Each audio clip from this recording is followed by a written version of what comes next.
se eu fizer uma episiotomia, agora eu sou violento. Episiotomia é aquele corte no períneo, né, para quem ainda não sabe, que não é para vocês aprenderem a fazer, aliás, né? É só para definir, porque historicamente ele tem um impacto.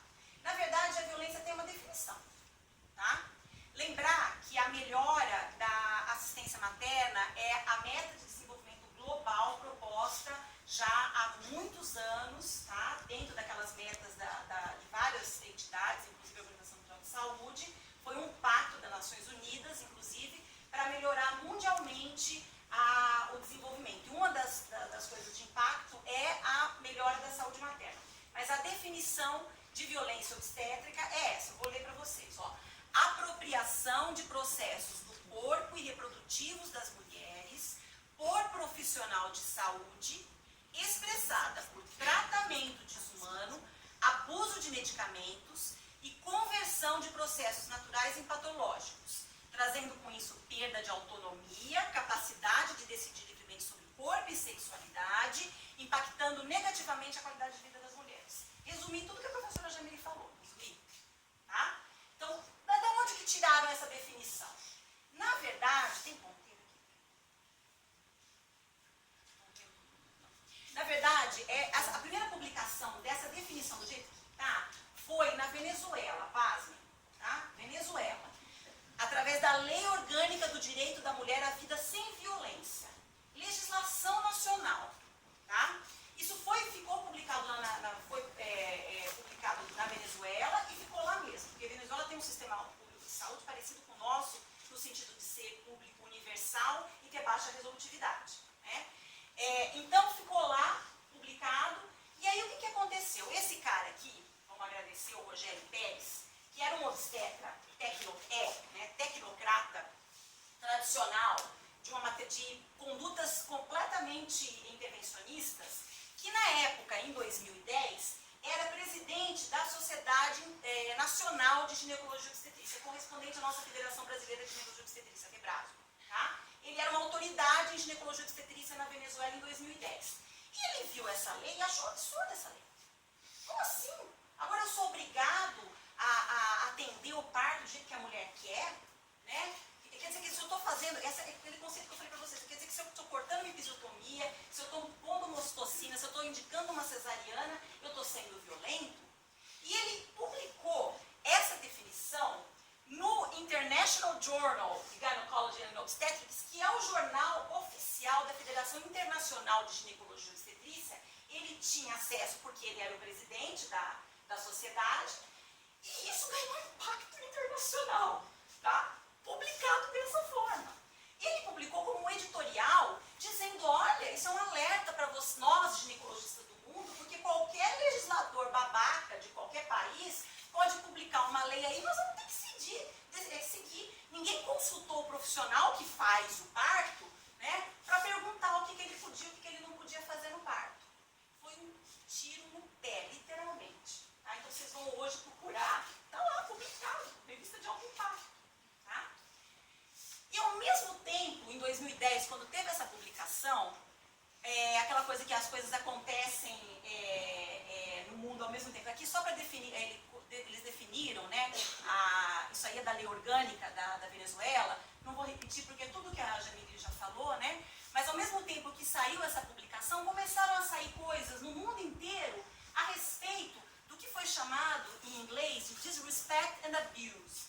Lembrar que o abuse, no inglês, tem o significado que a gente tem de violência, tá? A criança que sofre o abuse, na verdade, pra gente, quando a gente fala abuso, parece conotação sexual, mas na verdade é o maltrato, é a violência de espancamento, esse tipo de coisa. Então, olha, uma publicação de Harvard, também de 2010, fazendo um levantamento, um relatório da condição de assistência obstétrica nos Estados Unidos, tá? E o que eles encontraram?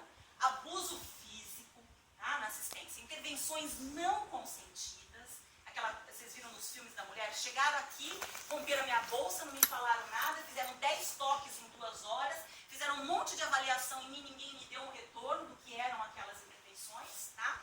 Então, intervenções não consentidas, falta de privacidade, atendimento desrespeitoso, incluindo abuso verbal, discriminação por características específicas da parturienta, ambiente, etnia, condição social, recusa do atendimento, não vou te atender se você continuar se comportando dessa forma, tá? E internações contra a vontade do paciente, muitas vezes dependendo de pagamento, segurava a mulher internada mais tempo, porque estava algum pagamento aí faltando. Então, nos Estados Unidos.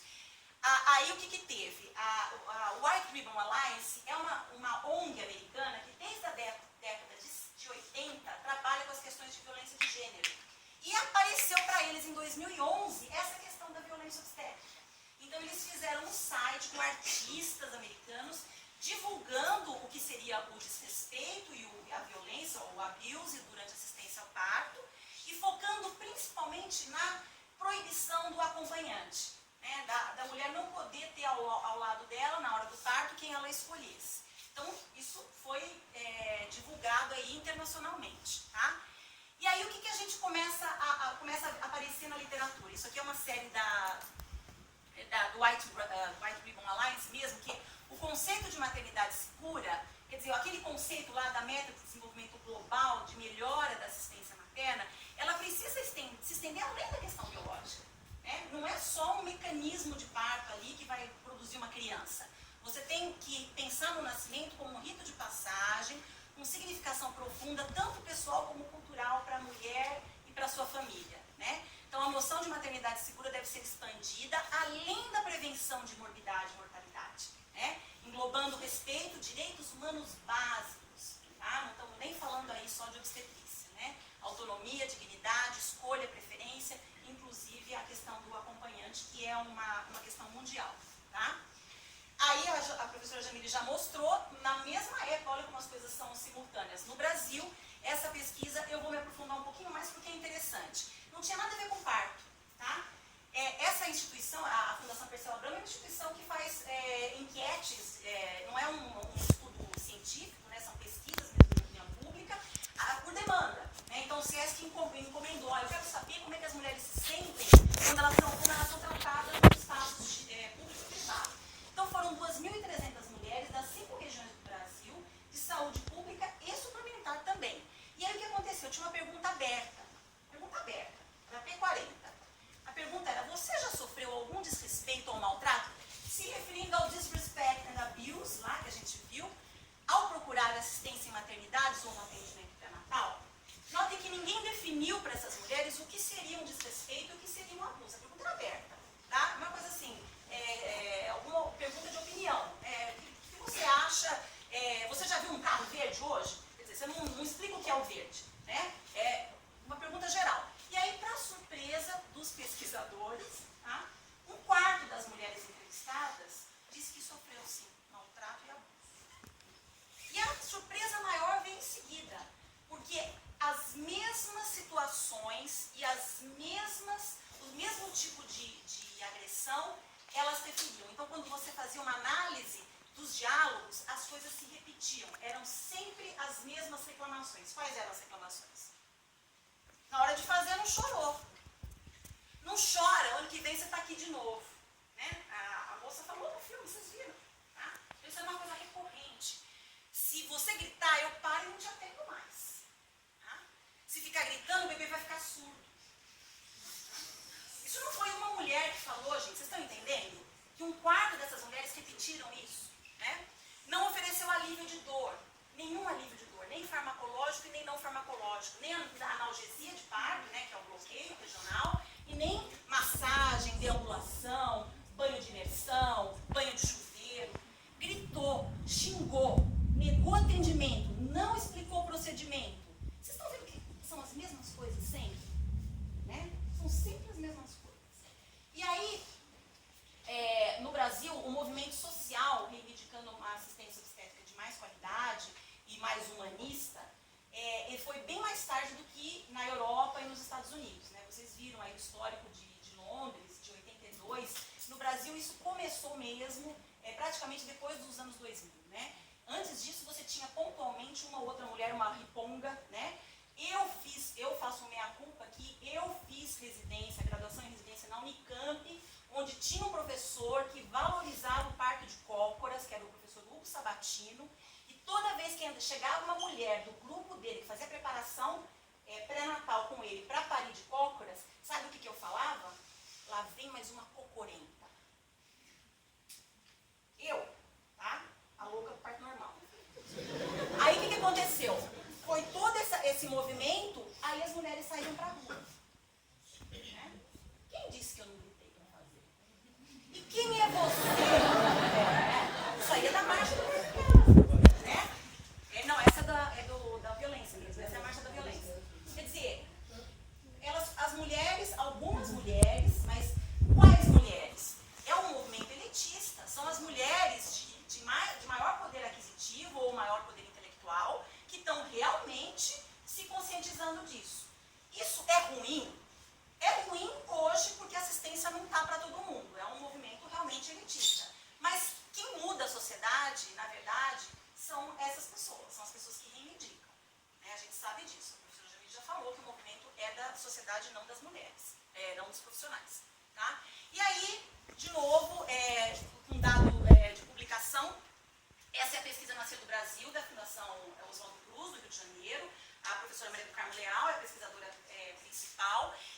Foi publicada em 2014, mas os dados são referentes a 2011 e 2012. São quase 25 mil mulheres representantes da saúde suplementar e pública, 5 regiões do Brasil. E ela fez uma fotografia de como é a assistência obstétrica no Brasil. E olha os achados aqui, ó. Presença de acompanhante, 18% só das mulheres tiveram acompanhante no trabalho de parto. Tá? Boas práticas, ela definiu aí as boas práticas de assistência ao parto. Nós vamos falar um pouquinho mais do que seriam essas boas práticas, mas elas estão citadas aí. Pôde comer livremente? 1/4 só das mulheres. As outras ficaram em jejum no trabalho de parto. Tá? Pôde se movimentar no trabalho de parto? 44%. Recebeu procedimento para controle de dor que não seja analgesia? Só 26%, das mulheres. Tá? Ali também, catéter venoso periférico, né? Pegar acesso venoso, internou, põe um sorinho, né? 74% das mulheres. Quando a gente sabe que não é para fazer infusão endovenosa em mulher em trabalho de parto sem indicação de infusão de medicamento. Uso de ocitocina, 36%, até que foi pequeno, né? A ocitocina. Ali a miotomia, embaixo, litotomia, posição de frango assado, né? Posição ginecológica. A mulher, se você deixar ela em trabalho de parto, eu garanto para vocês, eu rasgo meu diploma, se ela chegar e falar assim, agora eu vou deitar, de barriga para cima, vou abrir a perna escancarada para empurrar meu neném. Ninguém vai fazer isso. Essa é uma posição que a gente obriga as mulheres a assumir. Tá? E olha, quantas mulheres no Brasil pariram litotomia? 92%. 92%. Tá? Cristelé, você sabe o que é a manobra de Cristelé? Manobra de Cristelé é aquela pressão fúndica uterina.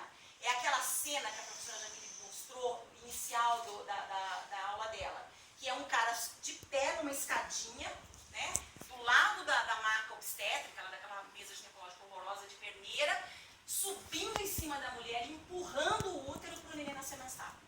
Tá? Essa manobra, gente, carece completamente de evidência. Ela não tem evidência nenhuma de que ela pode ser feita e a gente tem relatos de fratura de costela, ruptura de fígado na mulher e traumatismo crânioencefálico do bebê. Então ela não deve ser feita nunca, em hipótese nenhuma. Tá? E a gente teve aí 36% das mulheres que receberam cristelé. E a episiotomia, mais da metade das mulheres receberam o tal do corte no período. Essa é a fotografia, essa é a nossa assistência obstétrica. É isso aqui. Por isso que as mulheres saem na rua dizendo que se eu quiser gritar, eu grito. Tá? Bom, e aí o que aconteceu, né? Aí que bateu no colo dos profissionais, aí que a coisa pegou, né? Porque com esse monte de relato, com a complicação do Nascer do Brasil, com todos esses dados que a gente tem da literatura sobre o que seriam as melhores práticas obstétricas que não são praticadas na assistência ao parto no Brasil, entrou o Ministério Público Federal na jogada, instaurando inquérito sobre profissionais e instituições questionando o modelo de assistência obstétrica. Tá? Então tem um monte de processo rolando, de fisiotomia não consentida, cesariana sem necessidade, tá? Tem um monte de processo rolando. Eu mesmo já fui perita em processos, tá? Da mesma forma, o Ministério Público, a Defensoria Pública também, né? Inclusive distribuindo esse folder, né? Que tem, além de definir o que é a violência obstétrica, para as mulheres que não sabem o que é, tem todos os telefones de contato do Estado para as mulheres denunciarem, né? Quer dizer, isso bateu no colo dos profissionais, inclusive com uma surpresa. Mas eu sou violenta? Como assim? Eu estou fazendo a melhor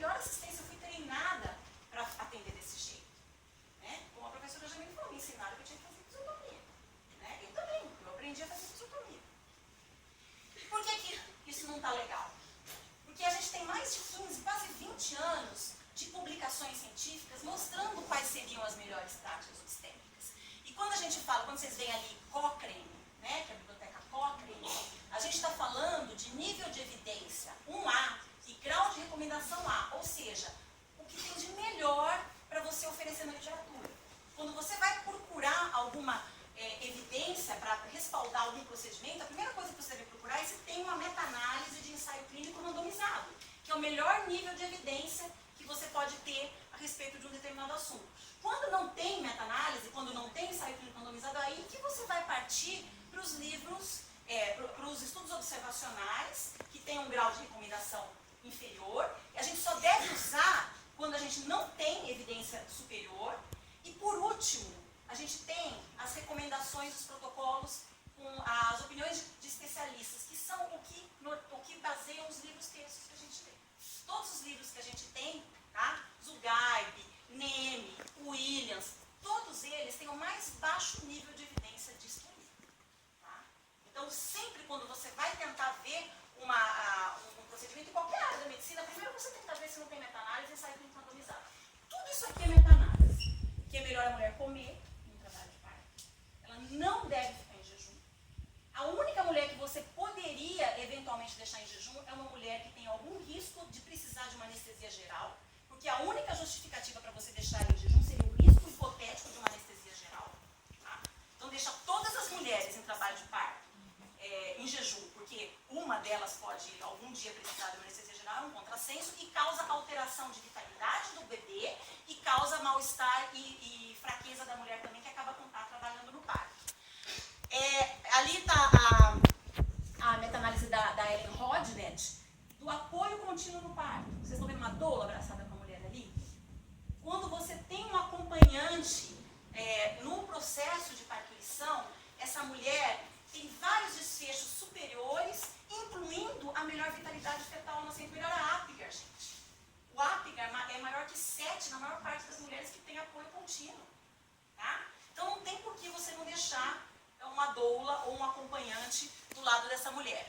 A posição verticalizada é a melhor posição para o parto. Na verdade, o que os revisores da Cochrane falam é que a mulher deve escolher as posições e que parece que as verticais são melhores, encurtam o período expulsivo e a mulher tem maior sensação de controle e é mais benéfica. De forma geral, a gente recomenda que elas assumam a posição que elas queiram e na maioria das vezes elas vão ficar verticalizadas. Isso a gente fala inclusive por experiência, né, Júlia? Ali também a questão do clampeamento tardio do cordão. Tá? Esperar pelo menos 2 minutos antes de cortar o cordão garante que esse bebê tenha proteção contra anemia no primeiro ano de vida inteiro. Né? Além do benefício da questão do vínculo e todos os outros benefícios afetivos. E o contato pele a pele. A criança que é colocada imediatamente no contato pele a pele, ela vai ter uma maior estabilidade cardiorrespiratória e ela vai responder mais rapidamente à vitalidade fora do útero. Então não é para separar a mãe e o bebê quando nasce. Tá? Então isso tudo é evidência. Por que a gente não faz isso? Por que a nossa assistência ao parto não é desse jeito? Né? As mulheres já mostraram pra gente que elas querem comer, elas querem receber ostocina ou soro só se tiver uma indicação farmacológica, elas querem receber massagem ou outro método não farmacológico para controle de dor, aqui no caso é a eletroestimulação transcutânea, tá? Esse monte de eletrodo nas costas da mulher. E o que elas precisam? Elas precisam que a gente melhore os resultados. Tá? A gente, como a professora Jaqueline falou de novo, a gente não combinou, mas na verdade a gente oferece a tecnologia e uma assistência ao parto violenta e os resultados que a gente tem são péssimos. A gente tem esse mapa de mortalidade materna, que é o último da OMS, que é de 2013, e a gente teria que ter reduzido a morte materna em 75% até 2015, que corresponderia hoje a ter 35 mortes de mulheres a cada 100 mil crianças que nascem vivas. Porque a morte materna ela tem que ser tão rara que você não calcula por porcentagem, você calcula por 100 mil nascidos vivos. Só que hoje, que é o último dado brasileiro, a gente perde 65 mulheres a cada 100 mil nascidos vivos no Brasil.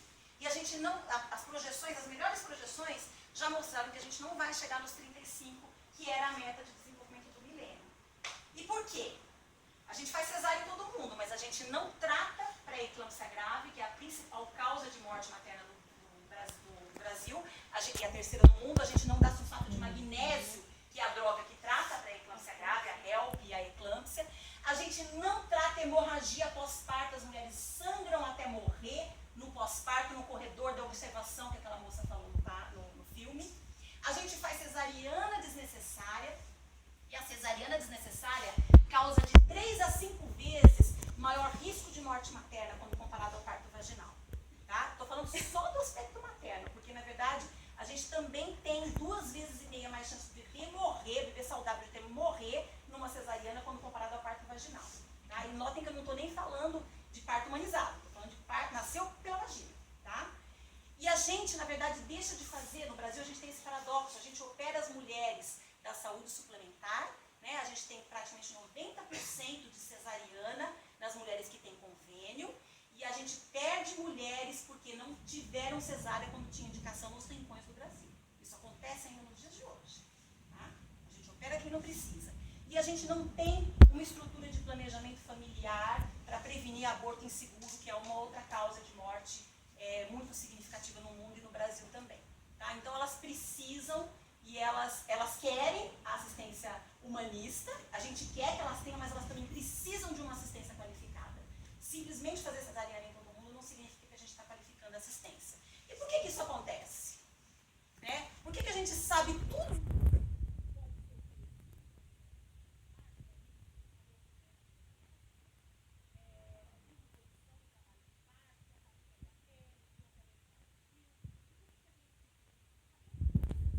Anos de evidência, porque existe uma ponte quebrada entre o que a gente oferece na prática e o que a gente tem de evidência.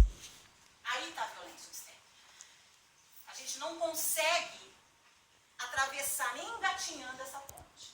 Tá? A distância está abismal ainda, nos dias de hoje no mundo, mas no Brasil em particular. Tá? E só assim, para quem tem aquele mal-estar com definição de violência, lembrar que pelos dicionários brasileiros, a violência seria aquele conceito ali, não da violentar, o uso da força, necessariamente, às vezes tem também, né? Mas seria o constrangimento exercido sobre alguma pessoa para obrigá-la a fazer um ato qualquer. Olha o gênero aí. Né? A gente vive com situações na maternidade que, se você tirar o contexto de paciente, médico-paciente, se você estivesse conversando com aquela mulher no trabalho de parto, se você estivesse conversando com uma outra pessoa, fora do contexto, como você está falando com aquela mulher no trabalho de parto, você seria processado, você seria agredido, porque você você faz um abuso da sua hierarquia, do seu gênero masculino, mesmo que você seja uma mulher, uma enfermeira ou uma médica, para se sobrepor àquela mulher que está vulnerável e dependendo da sua assistência. É aí que está a violência. Tá? E a gente, com isso, o que vive hoje na assistência obstétrica? A gente virou com essa definição aí de violência, polarizou, né? Aí tá médico para um lado, paciente para o outro. Né? Parece uma guerra. Né? Ai, quer dizer que agora não posso fazer nada, que você vai me processar. Né? Tá desse jeito. E as mulheres já vêm com o dedo no nariz. Né? Vem assim. Quando eu fazia consultório, tinha mulher que chegava para mim com lista de checklist. Você faz episiotomia? Eu posso comer no trabalho de parto? Né? Fica essa guerra, né? Porque a gente vive uma relação na saúde que é verticalizada, de cima para baixo. Né? É a mulher olhando para cima e o médico olhando para baixo, seja o médico homem, seja a mulher. A gente tem diferentes perspectivas. O que a gente entende como violência, muitas vezes aquela mulher não entende. A gente, como profissional, acha que não é violência e a mulher acha que é violência. Então, a gente perdeu o quê? Os laços empáticos. A gente não se coloca mais no lugar do outro. Né? E isso é bilateral, mas é lógico que hierarquicamente é muito mais do médico para a mulher. Eu queria uma figura de homem, também não achei. Do médico bravo, não achei. E na verdade tem uma série de publicado no Lancet agora recentemente sobre assistência obstétrica, que tem vários aspectos assim. O desrespeito e o abuso, na verdade, são sinais de um sistema de saúde em crise de qualidade de prestação de contas. Né? Mulheres estão desvalorizadas nesse sistema. E quando a mulher é desvalorizada, você não consegue melhorar os resultados maternos. Né? Você tem também o quê? Do lado dos profissionais. Os profissionais são submetidos a condições de trabalho desrespeitosas e muitas vezes eles perdem seus ideais e sucumbem às pressões por sobrevivência mesmo. Né? E aí um cuidador normalmente atencioso pode mudar completamente o perfil. né? E tem mais, desde a formação a gente aprende o modelo antigo, né? A corta e piso, porque eu sempre cortei e era cortar, né? Não sei se vocês sabem, mas a grande parte do conhecimento médico até a década de 90 era empírico, né? Eu faço assim porque eu aprendi assim. E tá no, escrevi no livro. Eu escrevi no livro, tá lá escrito que é para fazer assim. Mas ninguém testava procedimentos e tratamentos antes de saber se eles eram benéficos ou maléficos, tá? A história da medicina está cheia desses exemplos. Não sei se vocês lembram, mas a talidomida, que é uma droga que causou malformação em bebês, em fetos e recém-nascidos, né, descoberto no nascimento na década de 60, era uma droga usada para náusea na gravidez. As mulheres tomavam a rodo. Ninguém nunca tinha testado a talidomida, tá? Agora vamos falar recentemente, terapia hormonal. No ano 2000, é que se proibiu de fazer terapia hormonal de forma genérica nas mulheres. Porque o conhecimento anterior, e eu aprendi inclusive na graduação e na residência, era que a mulher na menopausa precisava de hormônio, né? E o que aconteceu? Aumentou a taxa de câncer de mama. Né? Ninguém testou essas mulheres para câncer de mama antes de estabelecer o tratamento. Então, o histórico da medicina é esse, né? Que a gente aprende aquilo, a gente fez aquilo a vida inteira e a gente vai continuar fazendo porque sempre deu certo. Né? E aí aqui as diferentes perspectivas, né? Então ali no centro vermelho, todo mundo concorda que é violência. Se você perguntar para o profissional, ele vai falar é violência. Se você perguntar para a mulher, ela vai falar que é violência. Mas aí o que acontece? Quando você vai aprofundando um pouquinho melhor, você tem aquelas violências que são institucionalizadas, que a mulher entende como violência, mas os profissionais não. Os profissionais acham que aquilo é normal. Né? Mais para fora, você tem um sistema deficiente que não oferece recursos para essa mulher, e isso é entendido como violência por todo mundo, tanto pelo cuidador, como o cara, mas você vê, eu preciso do misoprostol para induzir colo e não tem padronizado. Né? Eu preciso do Celestone Soluspan e não do Celestone simples para fazer maturação pulmonar, mas a maternidade só compra o simples. Então, é uma violência, porque você não está oferecendo a melhor assistência. Aí, o verdinho mais claro. Você tem, na verdade, um sistema falho, mas todo mundo acha que é normal. Né? Taxa de cesárea, fez o cesárea no meio de 38 semanas, foi para UTI e morreu. Foi uma fatalidade. Não. A assistência foi inadequada. Né? E aí, por fim, o que a gente quer? Que é, na verdade, a assistência melhor para todo mundo, baseada realmente em evidências, nas melhores práticas disponíveis. Né? E aí, o que aconteceu? Agora vamos pensar em soluções. A Organização Mundial de Saúde fez uma declaração no ano passado definindo o que era violência obstétrica, né, disrespect and abuse, e lançou um folder com as recomendações passo a passo de como você poderia intervir nessa assistência para que ela não fosse mais violenta, desrespeitosa e com maus tratos. Na mesma época, quer dizer, um pouquinho depois, a Federação Internacional de Ginecologia e Obstetrícia, que é a FIGO, também fez esse documento, publicou no começo do ano passado, dizendo: a gente reconhece que as mulheres têm direito a uma assistência adequada, então nós vamos fazer uma cartilha de um hospital amigo da mulher e do recém-nascido. Lembra do hospital amigo do recém-nascido? Agora o hospital amigo da mulher e do recém-nascido. E fez uma cartilha. Vamos ver o que é proposto. Ó. A mulher tem que ter, para você considerar que o hospital é amigo da mulher, ela tem que ter liberdade para comer, beber, andar, levantar, se mover durante a dilatação, que é a primeira fase do trabalho de parto, e no expulsivo escolher o que ela quer, a posição que ela quer ficar.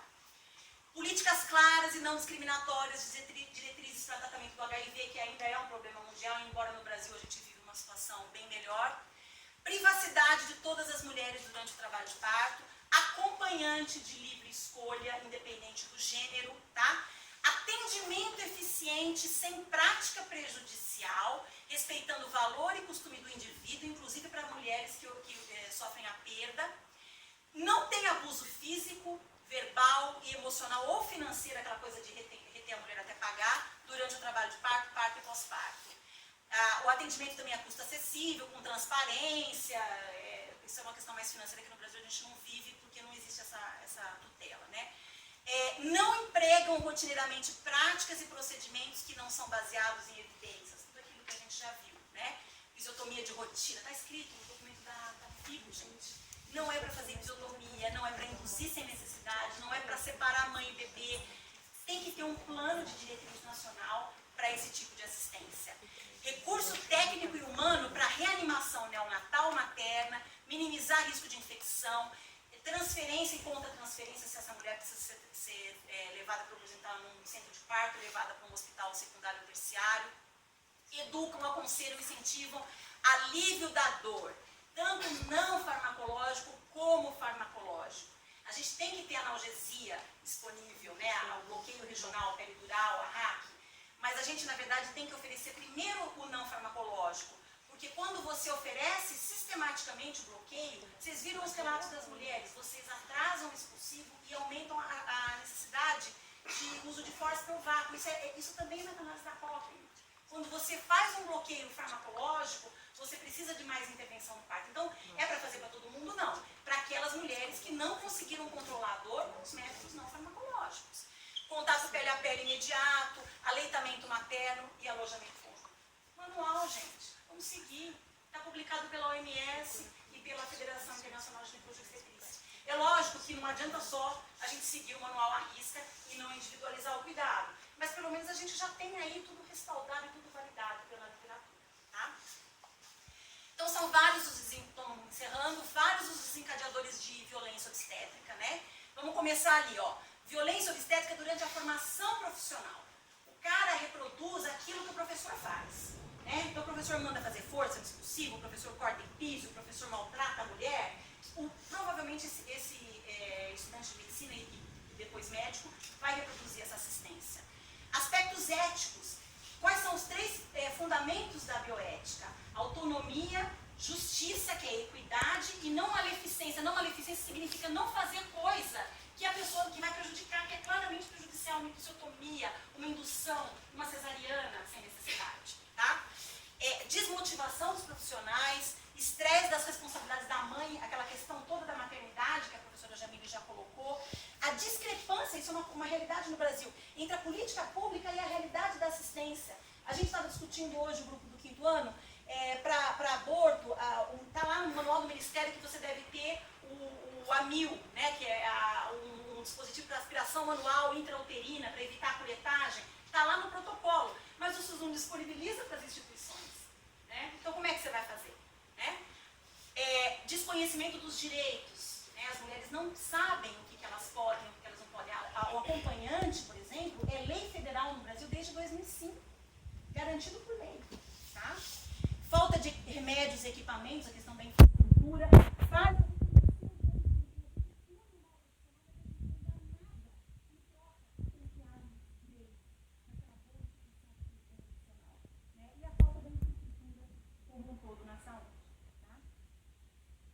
então, lembrar que a violência não é médicos, a questão que a gente falou, é qualquer profissional de saúde, é um problema de sistema, não é um problema de comportamento individual do profissional. A gente tem a violência durante a formação, as relações abusivas são perpetradas como completamente normal, e a gente tem esse gato aí, de medicina baseada em evidência prática. E não tem nada pior do que você fazer muito bem a coisa errada. Né? Essa é uma cena que a gente não deve ver nunca. Se vocês estiverem numa instituição e o parto estiver atendido assim, saibam que essa não é uma assistência adequada. Tá? E para finalizar, a gente tem como profissional aquela ideia de que eu aprendi desse jeito e não vou mudar porque sempre deu certo. Né? Essa é a síndrome de Gabriela. Né? Eu nasci assim, eu cresci assim, eu sou mesmo assim, você sempre assim. Mas a ideia é que a gente seja Raul Seixas.